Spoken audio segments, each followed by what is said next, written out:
What is gravy, everybody? Welcome back to the channel. If you remember a while ago, I did a video going through my entire physical PS5 collection, and while I have added a fair few games to that collection since then, I didn't want to just show you the new PS5 games, so I figured I'd do PS4 instead. This is probably going to take a while. As with that last video, I'm going to try my very best to not linger on these games too much. I may end up having to do bunches of games together instead, because otherwise this video is going to be about 3 hours long, and none of us want that. But that's enough rambling. If we don't get started now, we'll be here until next Christmas, so let's jump into my physical PS4 collection. First up, we have Alien Isolation. Now, obviously, I've heard wonderful things about this game. Everyone that's played it raves about it. I am a massive softie when it comes to horror video games, but it was cheap. I couldn't not pick it up. I really do want to play it at some point. I don't have any of the extra content that comes with this. I bought it secondhand. But when you work in a game shop and you're staring at them every single day, it's kind of hard to restrain yourself. So pick that one up. Looking forward to that at some point. Next up, we've got a massive stack that I'm going to do all in one go because, again, I'd be here forever if I didn't. But these are all Assassin's Creed games. I do have a soft spot and have had a soft spot for a long time for the Assassin's Creed franchise. Obviously, I've spoken before about a certain most recent game that shall not be named in this video, sort of put me off the series, but I still wanted to go back and pick them all up. I am missing a few of them. I think I've got most of the PS4 ones here. We've got the Ezio collection, we've got Rogue Remastered, which is sealed, but I got it for a second-hand price, so I can't argue with that. Assassin's Creed Unity, which is one I've never played. I really want to get around to that at some point, because I've heard now that it's actually fixed, it is really good. Assassin's Creed Syndicate, possibly the most overlooked Assassin's Creed, purely because it came out after Unity. We have Origins, which was my first ever Platinum trophy, funnily enough. Odyssey, which a lot of people really like, a lot of people don't like it. I really enjoyed it. I also got the Platinum trophy for this one, so kind of had to have it. And lastly, Assassin's Creed Chronicles, which these are the sort of 2D side-scrolling ones, and it's basically 3 games in one go. I'm not sure what the trophy list is like for this. I think it's all 3 games is one trophy list, but I kind of really wanted to try it, and I know you can get them on like mobile and all this jazz as well, but I found a physical copy of the entire thing, so figured I'd buy that. Why not? But that's it. That's all my Assassin's Creed games on the PS4. Promise, that's it. Okay, to limit myself having to stand up 700 times, I'm going to do them in sort of letters, I think. So these are all the ones that start with B. We have the Batman Arkham collection. I adore the Arkham series. I've never really finished Arkham Knight, but Arkham Asylum and Arkham City are incredible games, and I really wanted to have them on disc on PS4. I could have bought the Return to Arkham games, but I figured I'd just get the one that had all 3, and I think I got it quite cheap on Amazon. So there's that one. We have the Bioshock collection, which again, I got it secondhand. Working in a game shop is really hard not to. And I've never had them physical. Obviously, they were included in PS Plus, I believe, at one point, which is how I had them to do the Platinum trophy for the first game. Really looking forward to eventually jumping back into the other ones. I'm definitely going to do that at some point. Now, the only game that really matters on the PS4, Bloodborne. Funny story, I have 2 copies of this. The first time I bought it, I didn't realise I'd bought the American version of the game. I only realised after I bought the DLC, and it didn't work because it's region locked, I think. So I couldn't play the European PAL DLC with the American copy of the game. So I had to go out and buy a new one, but it is what it is. Can't ever have enough copies of Bloodborne. And last thing, I've got Borderlands 3. Now, I've never been the biggest fan of the Borderlands series. I played 2 way back when. I don't know if I ever finished it. And I tried to get into the pre-sequel, but for some reason it just wasn't sitting right with me. And then my friend decided he wanted to play Borderlands 3, and because you can play through the entire game in co-op, we figured we'd just do it together. And honestly, playing these games in co-op is possibly the best way to play them, in my opinion. It was incredibly fun. We had some absolute laughs with it. There was some hilarious glitches where our characters would just simply not appear in the game. It was quite funny. But yeah, I maybe recommend these if you were going to play them with someone else, not necessarily if you're going to play them on your own. Okay, moving on to C, we have a couple of Call of Duty games. I have the Modern Warfare Remastered, the original one. I haven't jumped into this yet since I actually got it, but it's definitely a campaign I want to go through again. I'm not sure if I want to put myself through the Platinum because Mile High Club terrifies me, but I'm really glad to have that. Obviously, it's one of the best Modern Warfare Call of Duty games ever.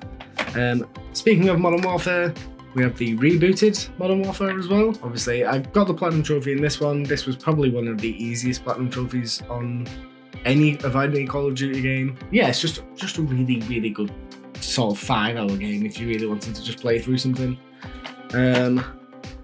Yes, I have a physical copy of Crypt the Necrodancer, and yes, I'm still slowly playing through it. Jesus, it takes all of my soul away. I think so far I'm like 2 trophies in. I've not played it a whole lot, but I'm going to chip away at it ever so slowly. But I wanted a physical copy. I keep seeing on eBay there's a collector's edition in quotes, sort of completely brand new. So I might pick that up at some point. I think it's only like £30, and it'll be a nice little memento to have. Lastly, we have Cyberpunk. I've not played it yet. Obviously, I bought it at launch. I didn't buy it. I was given it as a Christmas present.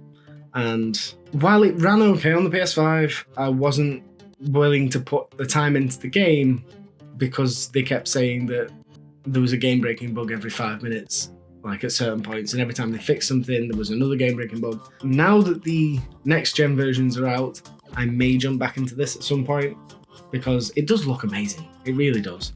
But that is all of the ones beginning with C. Holy crap, that's a lot of D. That's what she said. Right, these ones are going to have to be in 2 parts. I didn't realise I had that many games that started with the letter D. But first up, we have the first 2 Dark Pictures games. Obviously, you all know my thoughts on Man of Medan.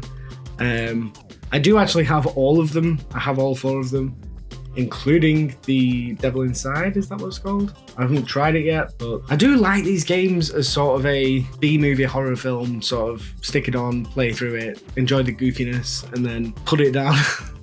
I don't know, I don't think I'll ever go for a Platinum Trophy in one of these again. Obviously I did The Quarry, which took some of my soul away. I just like these games, I just do. I can't argue with it, it's just a fact of life. Next, we have possibly a slightly more, reputable franchise, the Dark Souls franchise. I have all 3 of the mainline games. Dark Souls 3 was the first one I got, I think. I bought this at launch, maybe a little bit later than that. But I went back, I picked up Dark Souls 2, it's the Scholar of the First Sin edition, and the Dark Souls 1 Remaster, which, as you can see, still sealed. But again, got it at a second-hand price, so I can't really complain too much about that one, even if I do already own it digitally, as with a lot of things. Then we've got Darksiders, the Warmastered edition. This is the remaster sort of the first game. I really enjoyed these on the PS3. I haven't gotten around to playing this one yet, but the first 2 games especially I just really loved. Like, the mindless hack and slash of it all was just immensely fun, so I'm looking forward to jumping into that one at some point. We have Death Stranding. I have never finished it.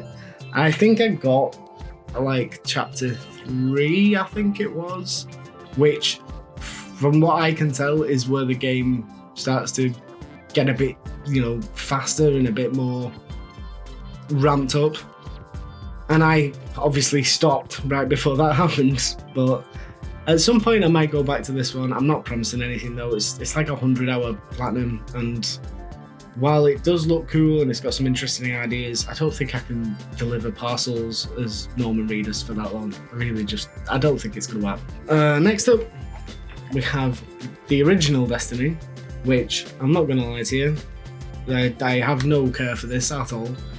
I bought it cheap because, again, the same friend I played Borderlands with, a while ago we decided to get Destiny and try that and see how much we could actually get done. And I think we played it once and then never played it again, which should tell you all you need to know, really. But yeah, that's the thing. Destroy All Humans, the remake on PS4. I got this because Jontis told me it was incredible. Obviously I played the original way back when, but haven't really got the same fondness for it as I think a lot of other people do. I mean, I got it on the cheap and it's a fun game to play, and eventually, obviously still sealed, but eventually I'll jump back into that one. I might do that and the sequel at some point, but we'll see. Okay, rounding out the Ds, we have 3, well, technically 5 games from one of my favourite franchises, Devil May Cry. Now, controversial though it may be, I actually quite like the DMC game. I thought it played really, really well. Some of the boss fights were incredibly creative, and yeah, Emo Dante didn't really annoy me as much as it did everyone else.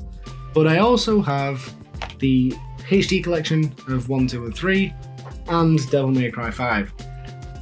Whether I'm ever going to play this game, I don't know. Guy Fruski really put me off, I'm not gonna lie to him. It just seems like a task that I am not prepared for in any way, shape or form. But I might try and do the originals. I played through the original Devil May Cry. I think I got most of the trophies I could from that first playthrough, apart from a couple, which were for the, I think it was like the enemy logs and stuff, because some of them require you to die, and it's just, it was a really tedious task of like, I had a notepad of all the things that I was missing and all the things I needed to get, and it just wasn't enjoyable at that point. I did finish the game though, so it's the first time I think I finished the first one actually. Yeah, definitely going to try and go back to those at some point as well. Then we have the Dishonored franchise. This is another franchise that I've been meaning to play for a long time. I did try playing the sequel, I think it was, a long time ago, but sort of never really got into it. However, I've heard nothing but good things about them, and I mean, they're just cool looking boxes, aren't they? Like, if nothing else, the artwork is cool, so happy to have those in the collection. Then we have the Doom 2016 remake. I got this quite a while ago actually. In fact, I think I had it as like a big box special edition type thing with some art cards and stuff. Obviously a fantastic game. Maybe not something I'd ever really want to platinum, I don't think. It's just mindless fun for a few hours. But yeah, awesome game. Well, rounding out the Ds, we have Dreams. I have not played this. I would love to play this because Little Big Planet as a franchise was something I adored on the PS3, but it seems like something that would take such a commitment that I'm not sure I have the time to do so. I'm pretty sure as well this is an ultra rare platinum. May be wrong. If I am, make sure to correct me in the comments down below. It is a cool looking game, and the thought of being able to make my own stuff is really, really exciting.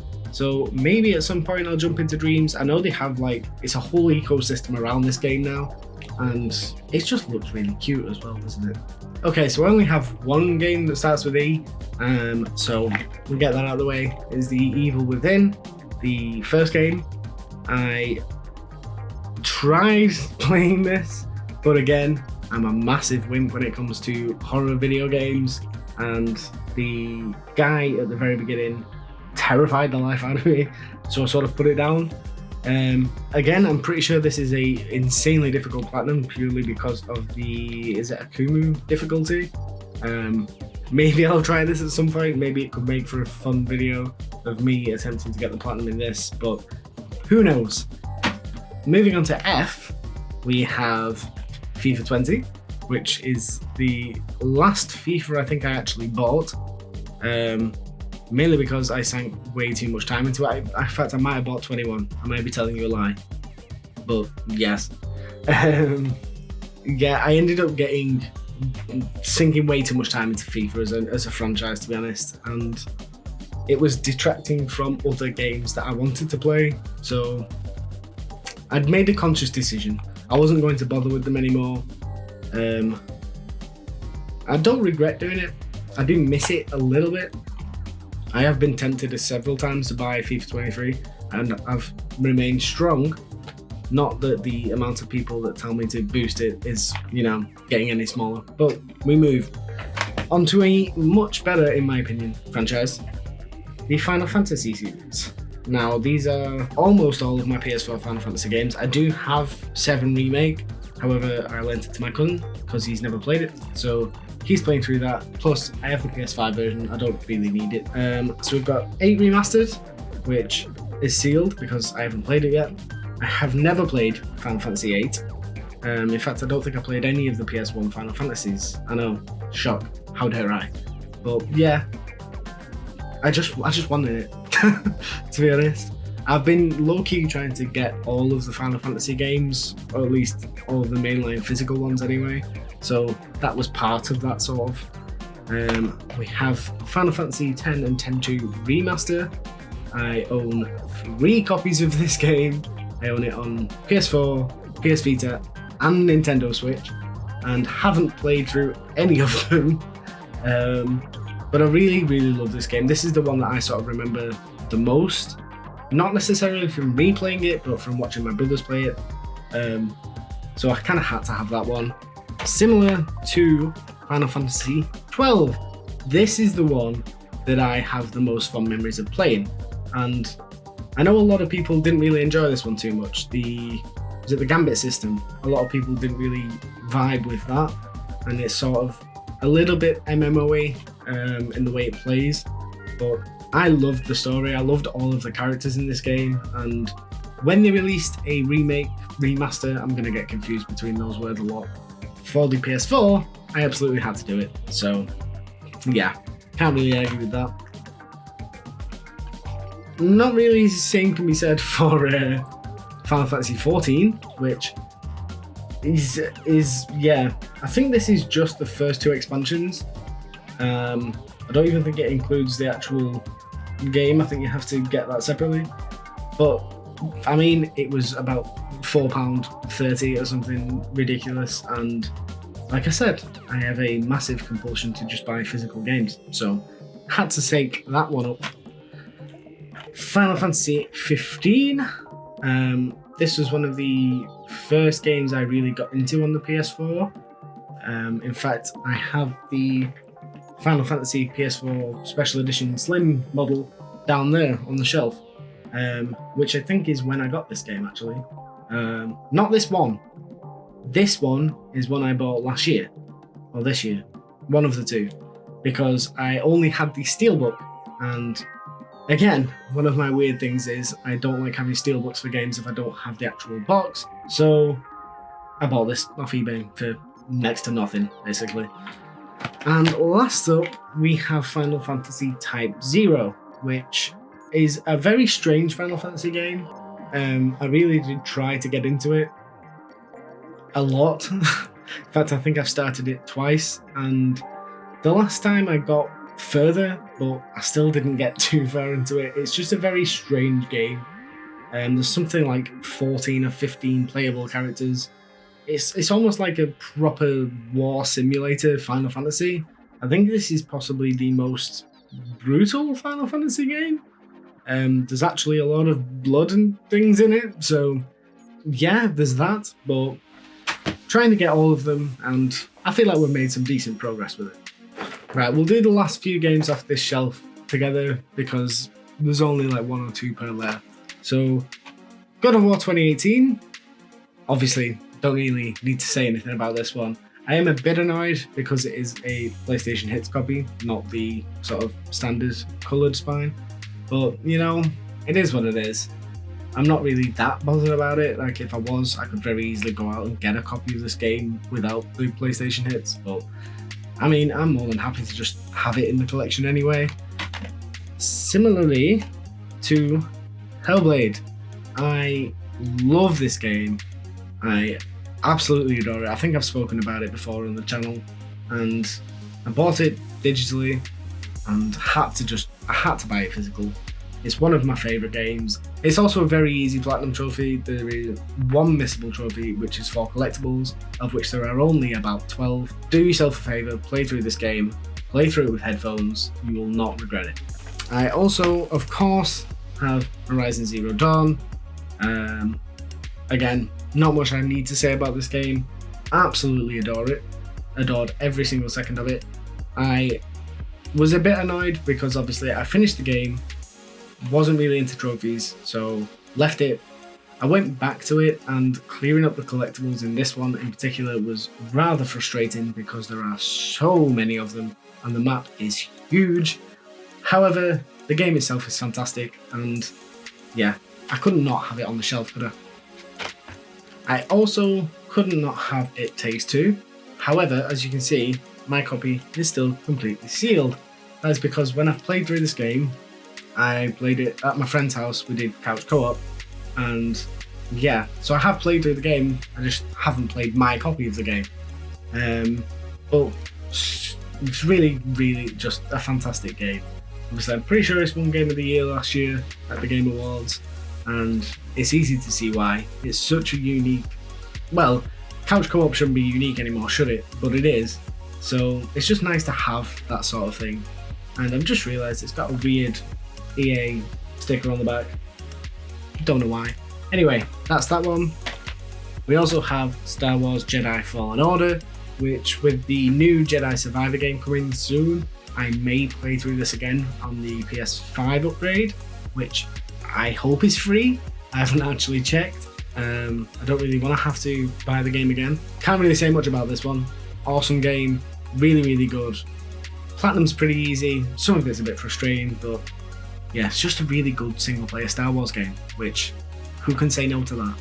Oh my god, there are so many games. This is actually going to take me forever. Okay, Future Pete here, editing the video. We're going to call it. We're going to do this video in 2 parts because it was going to be so damn long. We are only up to L and we're already over 20 minutes. So yeah, this is the end of part 1. If you don't want to miss part 2, make sure to hit the subscribe button, ding the little notification bell. If you enjoyed this video, please do hit that like button. It really does help me out. If you want to see another video, I highly recommend whatever that one is right there. And thank you so much for watching. I shall catch you all next time.